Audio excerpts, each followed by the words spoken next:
এবং নিশু।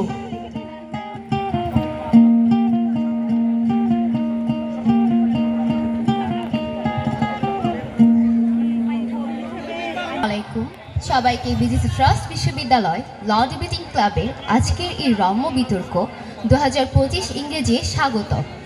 হাসিতে হাসিতে আপনাদের মন ও প্রাণকে আরও বেশি উৎফুল্ল করার জন্য আজকের রম্য বিতর্কের বিষয় নির্ধারিত হয়েছে পাত্র পাত্রী হিসেবে আমি সেরা। সময় সংক্ষিপ্ত, তাই মঞ্চে ডেকে নিচ্ছি আমাদের প্রথম বিতর্কিক আইনজীবী হিসেবে জমির উদ্দিন জিহাদ। আসসালামু আলাইকুম। আমাদের শ্রদ্ধেয় ফারহাদ ইসলাম ম্যাম জীবন যুদ্ধে অনেক বেশি জিতে গেছেন, কারণ তিনি পাত্র হিসেবে আইনজীবীকে বিয়ে করেছেন।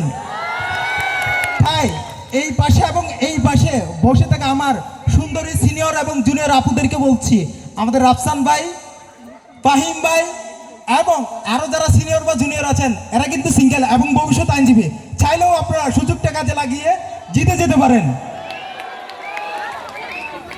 পাত্র হিসেবে আইনজীবী সেরা, এটা নিয়ে আবার বিতর্ক হয় নাকি? এত সবাই জানে আমরাই যে সেরা, তবু বিতর্কের খাতিরে দু একটা কথা বলেই নি। আপনি যদি পৃথিবীর কোনো দুর্ভেদ্য জিনিস নিজের কাছে নিতে চান কিংবা নিজে ধরে দেখতে চান কিংবা ছুঁয়ে দেখতে চান, আপনার জীবন সঙ্গী যদি আইনজীবী হয় তাহলে ওই কাজটা আপনার জন্য অনেক বেশি সহজ হয়ে যাবে, কারণ আইনের হাত অনেক লম্বা। সেই লম্বা হাত যখন আপনার কাছে থাকবে সে আপনার জন্য সব কিছু নিয়ে আসতে পারবে। এদিক দিয়ে সবাই যেতে পারবেন যদি আপনার জীবন সঙ্গী হিসেবে আইনজীবীকেই বেছে নেন।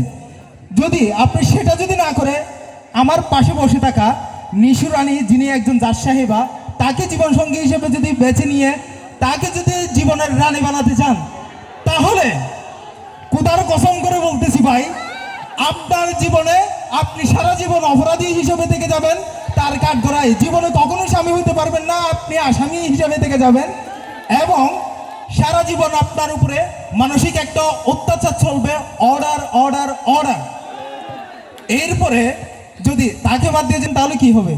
ওই যে কবি বলেছেন, ডাক্তার মেয়েদের প্রেমে পড়ো না, পরের ছেলের বাবা হবে জানতে পারবা না। বিষয়টা কিন্তু এইরকম হয়ে যাবে। শুধু কিন্তু তাই নয়, ধরুন আমার পাশে বসে থাকা ডাক্তার নাফিসা কিংবা তার মতো অন্য কাউরে আপনি জীবন সঙ্গী হিসেবে বেছে নিলেন। বিষয়টা হবে কি, আপনি বাসর রাত কিংবা অন্য কোনো রাতে সামান্য হাসি কিংবা কাশি দিলেন, আমি নিশ্চিত সে আপনাকে 2 টাকা দামের একটি সর্দির ওষুধ খাওয়া দিয়ে আপনাকে ঘুম পাড়ায় দিবে। ব্যাস, আপনার আসল কাজটাই করা হবে না। এতটুকুতেই কিন্তু শেষ না, ডাক্তারও যদি বিয়ে করেন তাহলে আপনার কিন্তু জীবন আরো তেনা তেনা হয়ে যেতে পারে।